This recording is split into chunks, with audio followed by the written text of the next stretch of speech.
May 1945, Bavaria, Germany.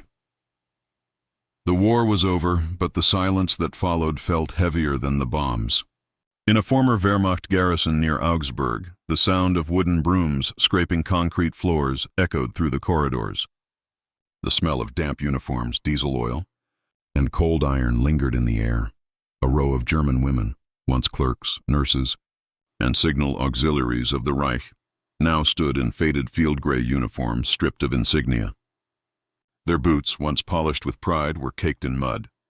They moved slowly, eyes down, cleaning the sleeping quarters of American soldiers who now occupied their former barracks. Outside, U.S. guards smoked cigarettes against the trucks marked with white stars. One of them laughed, not cruelly but casually, as the women emptied buckets of dirty water into the gutter. The sound of that laughter stung more than any weapon. For the first time, these women were not serving the Reich. They were serving its conquerors. And beneath the clang of metal pails and footsteps on stone, a single question lingered in the air. How did they come to this? The collapse of a nation by the spring of 1945, Germany was a country without breath. Its cities lay in ruin, its armies shattered, and its civilians, once promised glory, were now trudging through the ashes of defeat. Hitler was dead. Berlin had fallen. The once mighty Wehrmacht was surrendering in fragments, 1,000 pockets of resistance collapsing under the relentless advance of Allied forces from west and east. Across the plains of Saxony and Bavaria, American convoys moved through towns that had been wiped of authority. Road signs were twisted or gone, bridges blown apart, and the sound of boots on gravel replaced the roar of tanks. Every German, soldier or civilian, man or woman, was now a suspect, a potential prisoner, a fragment of a broken ideology. The American occupation forces faced a monumental task.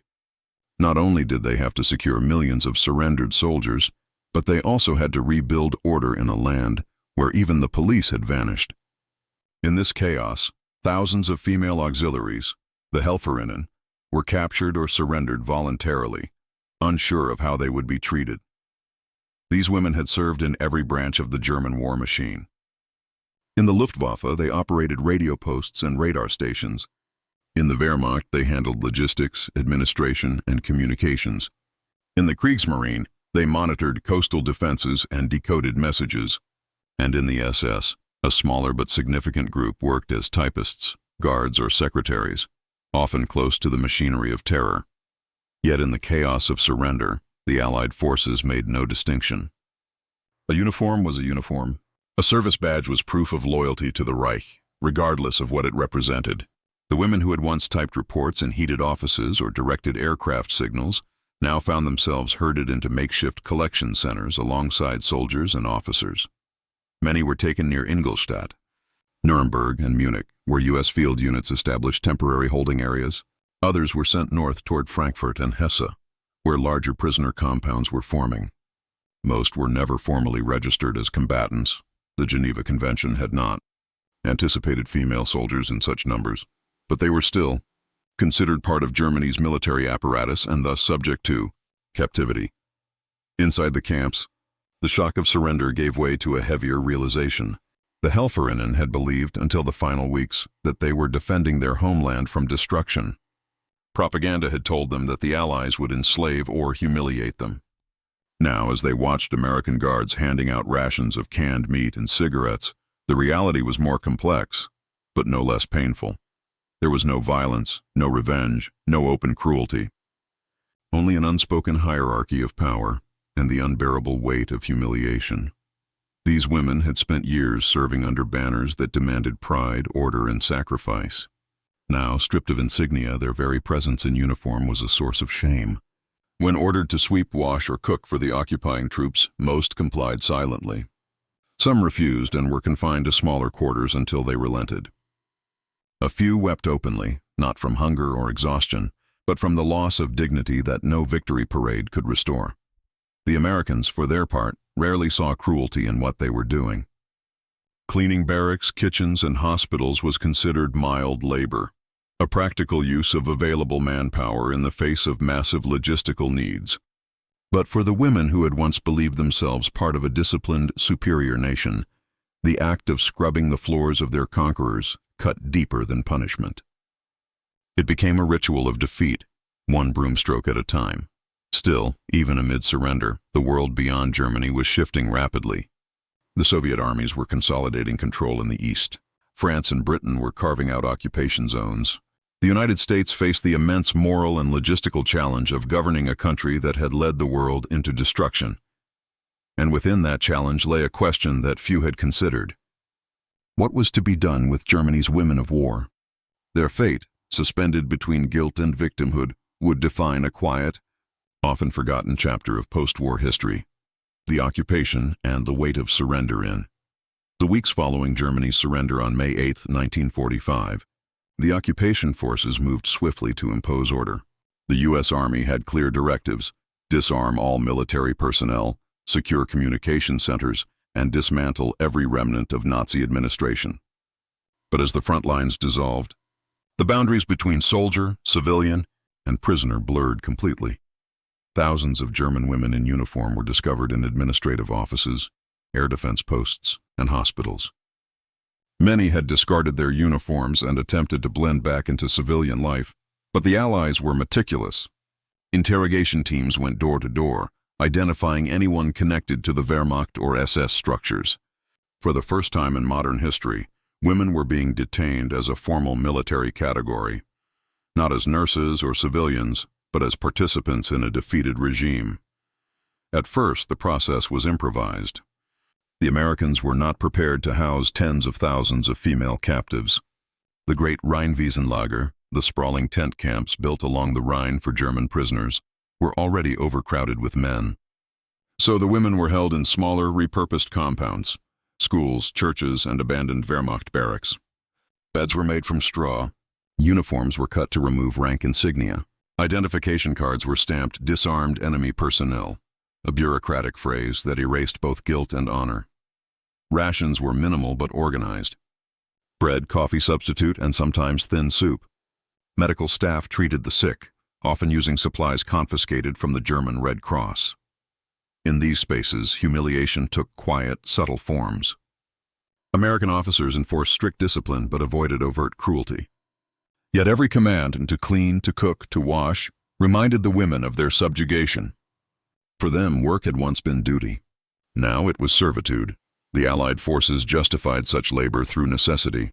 Germany was in ruins, railways shattered, hospitals overwhelmed, roads blocked by debris. Using German labor, even among POWs, was practical and allowed troops to focus on rebuilding infrastructure. To the Americans, it was an act of reconstruction. To the women performing it, it felt like penance. Some of the most detailed accounts come from the American 3rd and 7th Armies, stationed across southern Germany. Reports described auxiliary female personnel employed in routine cleaning and maintenance of captured facilities. One note from a U.S. field officer in Hesse, August 1945, mentioned German women POWs assigned to domestic labor in army barracks and mess halls under light supervision. There was no mention of abuse, only the administrative coldness of occupation duty logs. For many of these women, this was the first encounter with Americans not as enemies, but as victors. The soldiers were young, confident, well-fed. Their uniforms were immaculate, their manner casual. To the defeated, this confidence was a mirror reflecting all that had been lost. Some women felt anger, others disbelief. But the overwhelming emotion recorded in letters and post-war diaries was shame, not for the loss of the war alone, but for what they had believed in. A young Luftwaffe Helferin named Erika W., captured near Würzburg, later recalled, "We swept the floors where their boots stood. They did not look at us with hatred, only with indifference. That was worse. They looked through us, as if we were already forgotten." Her words echoed the sentiment of thousands. The propaganda that had once portrayed American soldiers as monsters had dissolved into silence. In its place came something harder to bear: irrelevance. The Reich that had demanded total loyalty had disappeared overnight, leaving its servants stripped of both purpose and identity. The Allied authorities soon recognized that these women posed no threat. By late 1945, many were released after short detentions, but a considerable number remained assigned to labor duties through 1946, particularly in American-administered facilities. They cleaned, repaired, and maintained barracks, symbolic acts of reversal, transforming military strongholds into stations of occupation. Yet beneath every sweep of a broom lay the unspoken question: if defeat could cleanse the body of a nation, who would cleanse its conscience? That question, unanswerable, heavy, and from this burden emerged the many angles through which their story would be seen, as victims, collaborators, survivors, and symbols of a nation forced to confront itself. Human, military, and social dimensions of defeat. The human angle defeat has many faces. In the ruins of Germany, it wore the face of exhaustion. Photographs from 1945 show young women standing in lines outside captured barracks, faces drawn, hands raw from labor. They were not soldiers in the traditional sense, yet they carried the same hollow stare as those who had fought in the fields of Normandy or Stalingrad. For the German women auxiliaries, the collapse of the Reich was not simply a political or military event. It was an emotional implosion. Their world, structured, disciplined, and guided by unshakable belief, vanished overnight. Some had joined the Helferinnen Corps out of patriotism, others from social pressure or survival, but nearly all had been told they were serving the fatherland with honor. Now, as prisoners cleaning the living quarters of men they once viewed as enemies, they faced a crisis of self unlike any battlefield defeat. Daily routines became quiet rituals of shame. Each task, mopping a floor, carrying a bucket, washing linen, felt like a symbolic reversal of everything they had been told about their worth. One former Wehrmacht Helferin, Anna Luisa Koh, later described, "We had polished the rooms for German officers only months before. Now the same floors carried the steps of Americans. Each mark of their boots reminded us that the world had turned upside down. The humiliation was not physical, it was existential. The Americans rarely insulted or harassed them. Indifference was enough. The mere absence of acknowledgement erased their identity faster than defeat itself. For a generation raised on ideals of discipline and superiority, invisibility was the deepest punishment of all." The military angle. To understand their situation fully, one must see how the German military had integrated women into its machinery. By 1944, nearly 500,000 women served in uniformed or auxiliary capacities, operating communications, managing logistics, or manning anti-aircraft positions.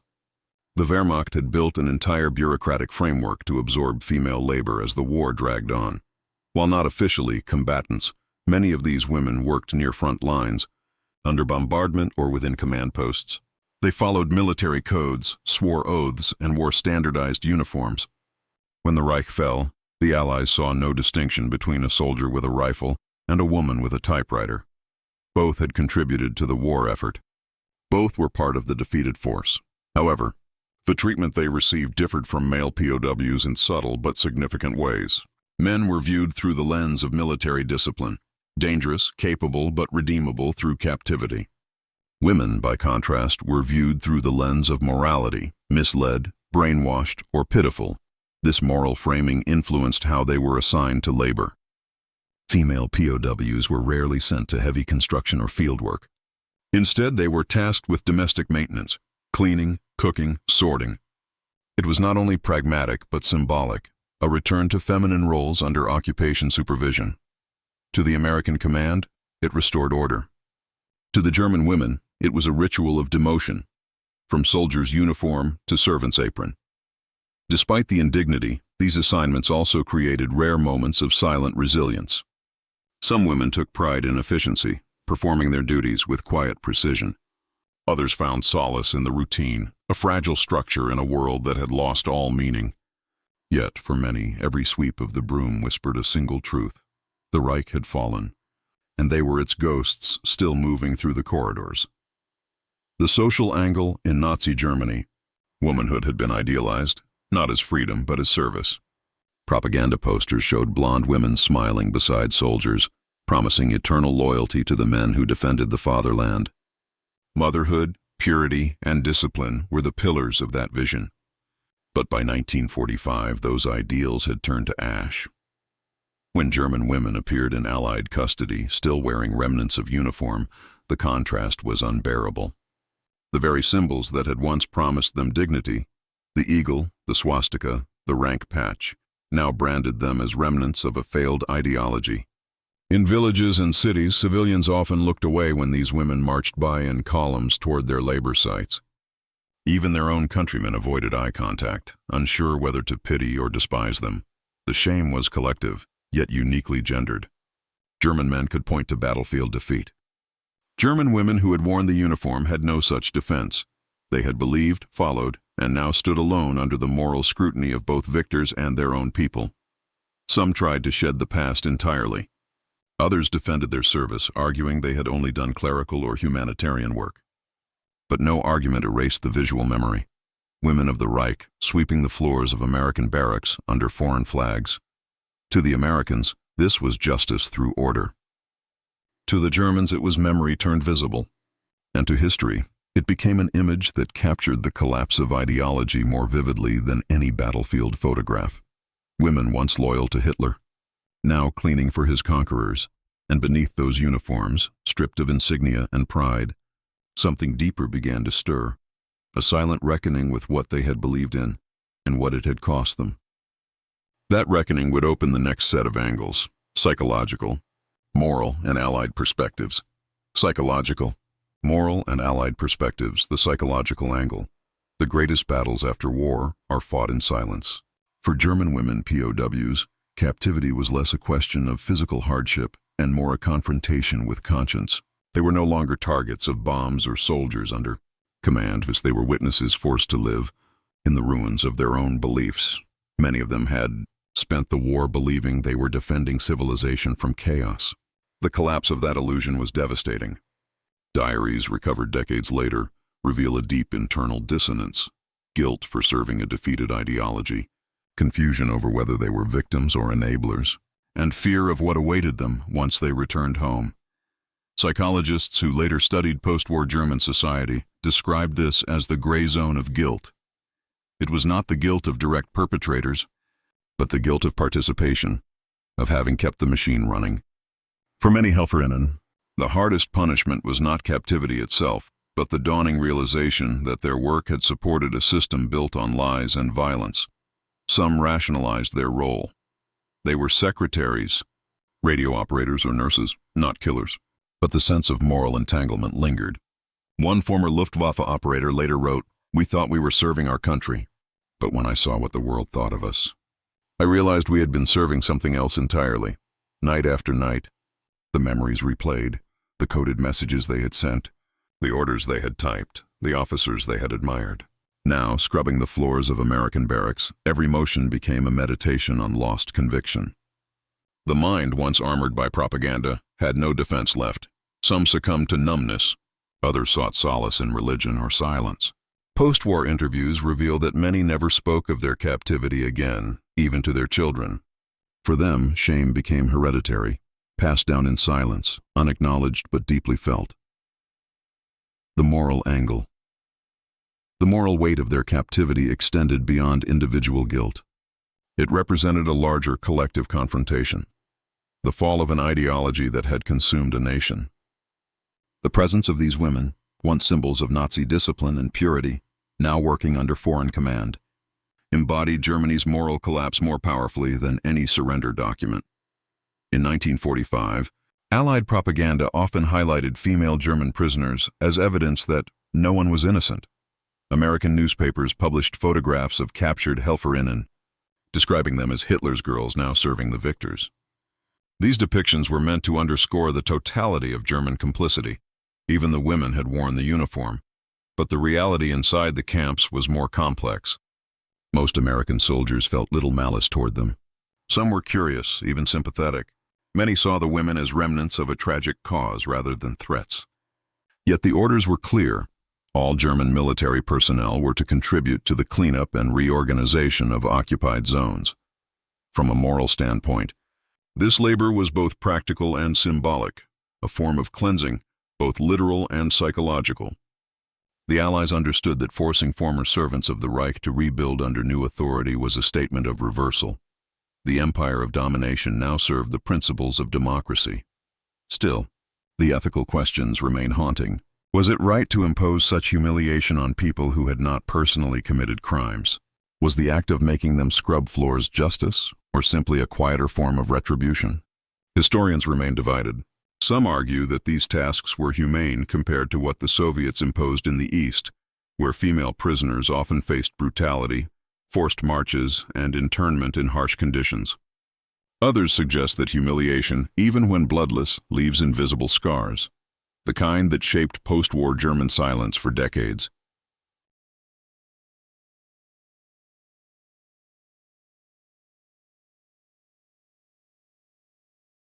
The Allied perspective.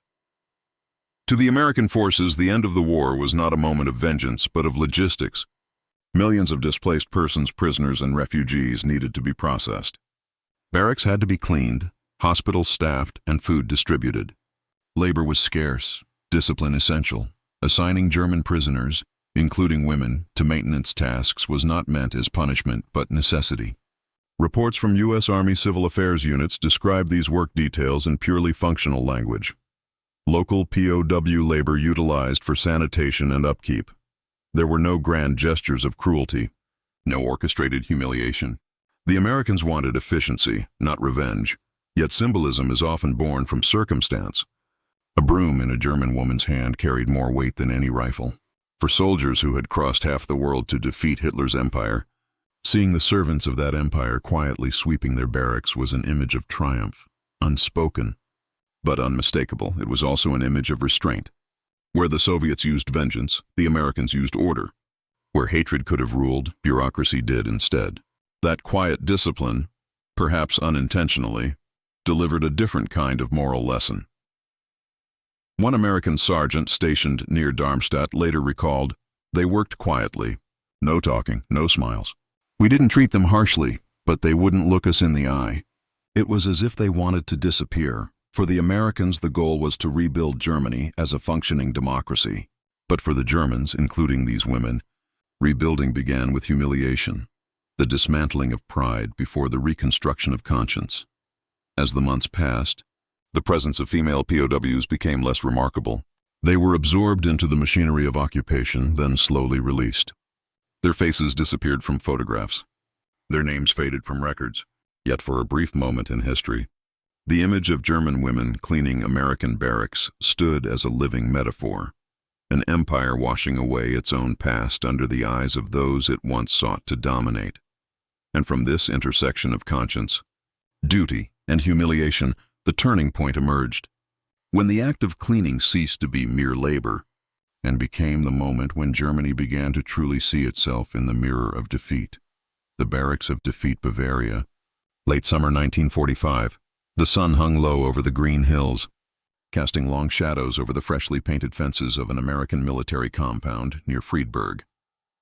Trucks idled in the yard, the smell of fuel mingling with soap and damp straw. Inside, the sound of scrubbing brushes echoed off the concrete walls. Water pooled across the floor, carrying dust and fragments of the past down the drains. In that moment, the war felt far away, yet everywhere. Rows of German women in gray work clothes, once crisp Wehrmacht uniforms, now faded and stripped, knelt along the hallway floors. They worked in silence. Each had a task. One swept, another scrubbed, another rinsed the buckets. They avoided eye contact with the guards, not because of fear, but because of what those eyes reflected. Defeat, mirrored back without words. The American soldiers, some barely 20, watched from doorways or leaned on mop handles, chatting quietly among themselves. They weren't cruel nor particularly interested. For them, this was routine, another piece of post-war order. But for the women on their knees, every movement carried a weight that words could not express. They had once walked these halls as part of a proud military system. Some had typed orders that moved battalions. Others had transmitted coded messages across Europe. Now those same hands scrubbed the barracks floors where American boots stood. The sound of brushes scraping tile was like penance whispered into the walls. And in that rhythmic motion, back and forth, water sloshing, bristles rasping, something shifted. It was not rebellion nor submission. It was recognition. One woman, identified in a 1946 debriefing as Lieselotte H., a former communications assistant, described the scene years later. "We cleaned without being told to hurry. Nobody shouted. But every brushstroke felt like erasing what we had believed in. The war was gone, but it was still inside us. We were washing it away. For many, this was the first time they could think without orders, without uniforms dictating purpose. The broom became both punishment and reflection. Each corridor was a reminder of how far the Reich had fallen, from marching columns and banners to mops and buckets under foreign command. Yet the Americans saw it differently. To them, the cleanliness was practical. The barracks had to be disinfected, repainted, and made livable for occupying troops. Efficiency was victory. Clean floors meant progress. But to the women on those floors, each stain removed seemed to reveal another buried truth, that no ideology survives the simple, human act of defeat. Outside, the camp's flagpole bore a white star on a blue field. It fluttered in the wind above the compound like a silent witness. Below it, an American lieutenant walked past a group of German women hauling buckets toward the courtyard. He tipped his cap slightly, an automatic gesture, polite and meaningless. Yet the women paused for a moment, startled by it. Not because of courtesy, but because respect, even accidental, had become unfamiliar. The sound of a church bell drifted from a nearby village. Evening. Work ended at dusk. The women rinsed their brushes, emptied the buckets, and stood in line to receive thin rations, a slice of bread, a cup of watery soup. They ate in silence. The guards spoke softly, their voices blending with the hum of generators and the clatter of metal trays. No one mentioned the past. No one mentioned Hitler. That name had already become forbidden, almost unreal. Yet in their minds, the women revisited the final days of the Reich, the speeches, the songs, the promises. And as they looked around at the American trucks, the order, the calm efficiency, the laughter, something inside them broke. Not from hatred, but from clarity. They had believed Germany was the center of civilization. Now civilization wore another uniform. One of the women, a former typist named Helga R., later confessed in a post-war memoir, "I used to think cleaning was beneath us, that we were soldiers, not servants. But that day I realized we were not soldiers at all. We were only people, and we had been wrong. The moment was small, invisible to history's grand stage. No battles were fought, no orders shouted. Yet this quiet, unrecorded scene in a barracks corridor marked the moral turning point of a nation. Defeat was no longer about territory or politics. It had become personal, internalized through humiliation, through labor, through silence. The women finished their tasks, lined up in pairs, and walked out into the cooling evening. The compound lights flickered on, illuminating their worn faces and bare sleeves where rank insignia had once been. Behind them, the floors gleamed, spotless, cold, empty. For the first time, they saw what surrender truly meant. Not chains, not cruelty, but reflection under the eyes of those who no longer feared them. And in that reflection, Germany itself began to see what it had become. From that quiet moment in the barracks, a deeper transformation began, one that would shape the moral and emotional landscape of post-war Germany. That transformation unfolds in the next part of the climax, where defeat turns into awareness, and the first flickers of a new identity emerge from humiliation. The reflection after defeat. The nights in Bavaria grew colder that September. Mist rolled down from the forests, curling through the barbed wire fences of the American compounds and across the sleeping towns that had once marched to drums and anthems. Inside one evening, as the workday ended, a light rain began to fall. The women stood beneath a wooden awning, waiting to be dismissed. Drops fell from the roof in slow rhythm, tapping the ground like a heartbeat. Someone began to hum a tune, quietly at first, then others joined. It wasn't a military song. It was an old lullaby from before the war, one their mothers had sung. The melody filled the corridor, fragile, trembling, human. The American guards didn't interrupt. One of them even smiled faintly, not out of mockery but recognition. Music had survived where ideology had not. In that moment, something irreversible occurred, the transformation of defeat into remembrance. No document recorded it, no historian quoted it. Yet that evening in a damp Bavarian barracks marked the birth of post-war German conscience, not in speeches or trials, but in the private acknowledgement that they had once believed in something monstrous and called it honor. For the women, this realization came not as a single thought but as a slow unfolding. The more they cleaned, the more the world they had served seemed to dissolve. Every stain removed from the floor felt like a piece of history being lifted away, revealing the raw, unadorned surface beneath. They began to talk among themselves in whispers, not about the Führer, not about glory, but about survival, family, hunger. The conversations were hesitant, as if learning to speak again after years of propaganda. One asked another, "What did you think would happen if we had won?" The other answered after a long pause, "We would never have seen what we were." That sentence lingered like smoke in the air. Simple, devastating, true. By autumn, the barracks had become spotless. The Americans began transferring the women to civilian labor in nearby towns. Some became cooks, some worked in hospitals, some disappeared into refugee lines. Yet all of them carried the same invisible mark, not of guilt alone, but of awakening. And though the Allies never intended it, the act of forced cleaning had become a form of national therapy. Germany was scrubbing itself clean, literally and symbolically.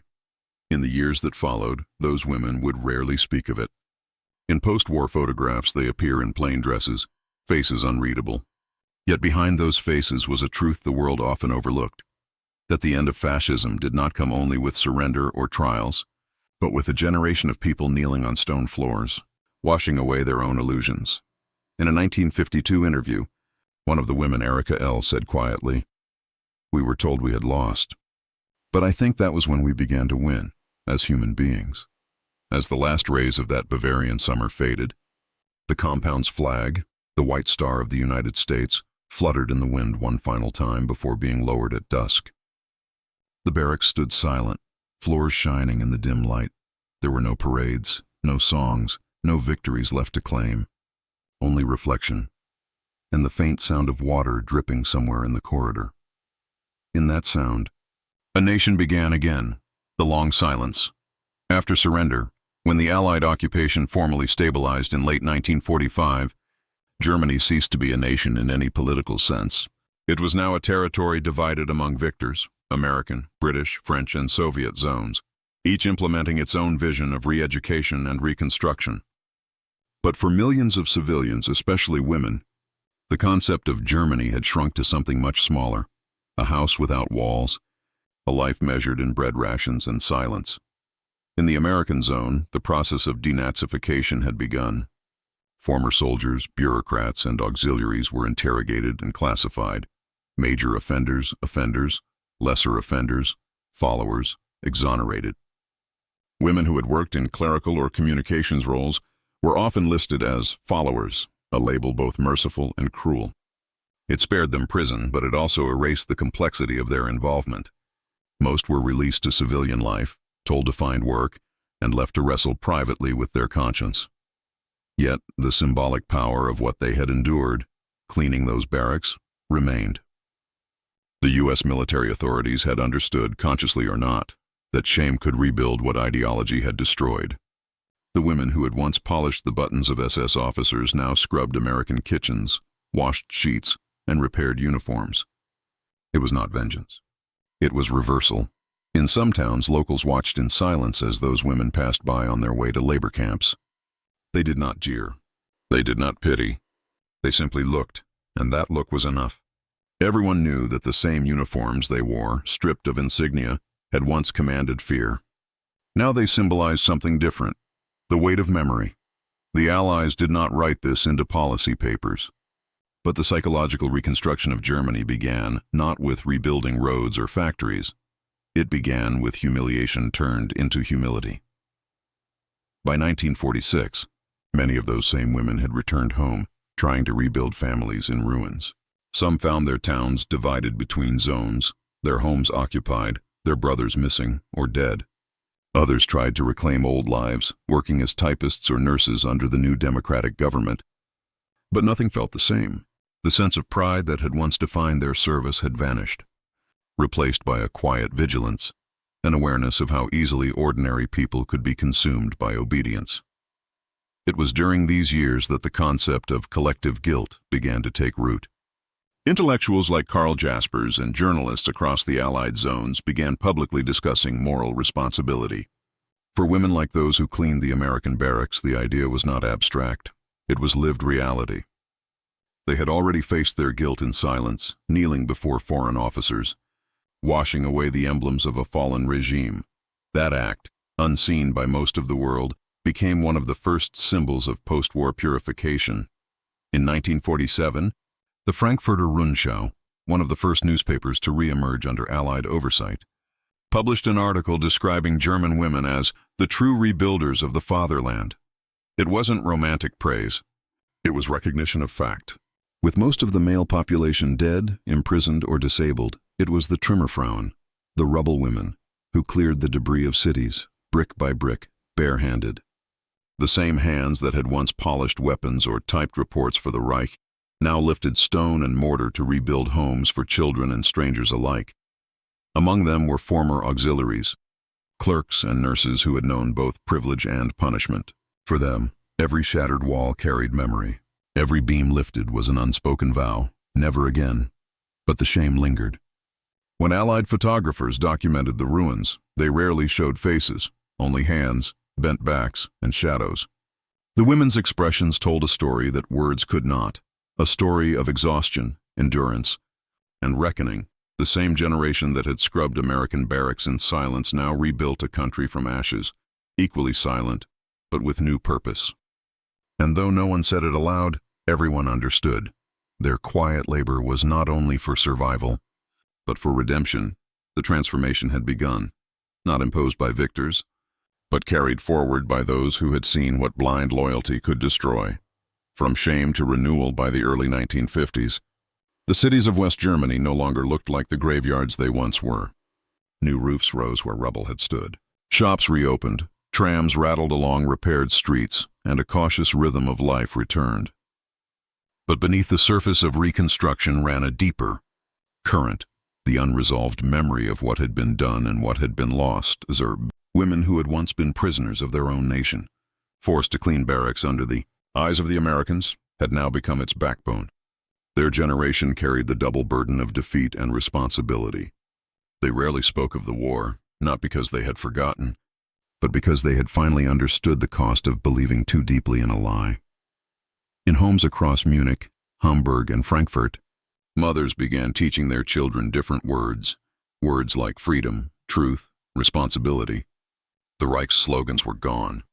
In their place grew something quieter, sturdier, moral skepticism. Never again would obedience be mistaken for honor. The American administrators who remained in the occupation zones observed this transformation closely. Reports sent to Washington noted a subtle change in attitude, a willingness among Germans to accept self-criticism, to build new institutions rooted not in pride, but in practicality. One colonel wrote in 1951, "They are rebuilding not only with their hands, but with their conscience." That conscience had been forged, in part, by the experiences no one wanted to record, like the women sweeping those barracks in 1945. The humiliation that once felt unbearable had become, over time, a form of moral inoculation. It protected them from repeating the same submission that had once fueled their rise. Across the Western zones, former auxiliary women integrated into the workforce. They became teachers, nurses, administrators, the silent architects of the Wirtschaftswunder, the economic miracle. As West Germany's factories and universities revived, so too did a national identity that no longer needed symbols of power. For the first time in generations, strength was measured not in banners or armies, but in humility and efficiency. Yet not all wounds healed evenly. Some of the women never forgave themselves. Diaries uncovered decades later reveal haunting entries. "I cleaned American rooms, but I could not clean my own thoughts. Every stain reminded me of someone I lost, someone I betrayed by silence." These were not confessions of guilt for crimes, but reflections of a deeper moral fatigue, the weight of complicity through obedience. Historians often note how Germany's reconstruction relied on American money and industry, but what they often overlook is the moral reconstruction that began in those silent acts of service. The cleaning of barracks, the clearing of rubble, the humble acceptance of defeat. These were the foundation stones of a new civic ethic. By 1955, the Federal Republic of Germany had regained sovereignty. The last Allied troops began to withdraw from many towns, and as they did, the sight of American flags coming down stirred unexpected emotion. For many it was relief. For others, especially those who had served, suffered, or rebuilt under that occupation, it was the quiet closing of a chapter that had defined their rebirth. In the decades that followed, Germany would emerge as a stable democracy, its people cautious of ideology and fiercely protective of truth. The generation that had once been forced to clean their conquerors' quarters raised children who would question authority, confront history, and demand accountability. And though history books rarely mention them by name, the women who scrubbed those floors in 1945 played their part in shaping this transformation. Their shame became the soil from which a new kind of strength grew, a strength built on honesty, empathy, and restraint. By the end of the 1950s, West Germany's cities gleamed again, bright, efficient, modern. Yet in the polished stone and glass of every new building, there remained a reflection of the past, faint, persistent, and necessary, because even when a nation rebuilds, the memory of the hands that cleaned its floors never fully disappears. The story of those women was never meant to be heroic. It was human. And that, perhaps, was the truest victory to emerge from the ruins of 1945. The quiet victory of conscience history often records the victors, the generals, and the battles. But the truest measure of a war's legacy is not found in strategy or territory. It is found in the silence that follows, in the people who must live with what was done. The German women who cleaned American barracks in 1945 were not heroes nor villains. They were witnesses to both the heights of human belief and the depths of human blindness. Their story is not about punishment, it is about awakening. When they scrubbed those floors, they were not just erasing dirt. They were erasing illusions, layer by layer, until what remained was truth. A truth so stark it could only be understood in silence. Every civilization that wages total war must one day face itself without its banners, without its pride. The sound of brooms on stone in a conquered barracks was the sound of that reckoning, a rhythm of humility that marked the beginning of Germany's moral recovery. In time, the world would see the rebuilt cities, the restored economy, the democratic institutions, but few would remember the women who worked unseen, who bore the shame quietly, and in doing so, helped cleanse an entire conscience. Their labor did not glorify defeat, it transformed it. It turned humiliation into reflection, service into self-knowledge. And perhaps that is where the true redemption of a nation begins. Not in speeches or monuments, but in the quiet acts of those who accept the truth of what they became and choose to build something better. The echo of those footsteps on wet stone floors in Bavaria has long faded. But if you listen closely, beyond the ruins, beyond the history books, you can still hear it, the sound of a fallen nation learning how to stand again, not through power, but through humility.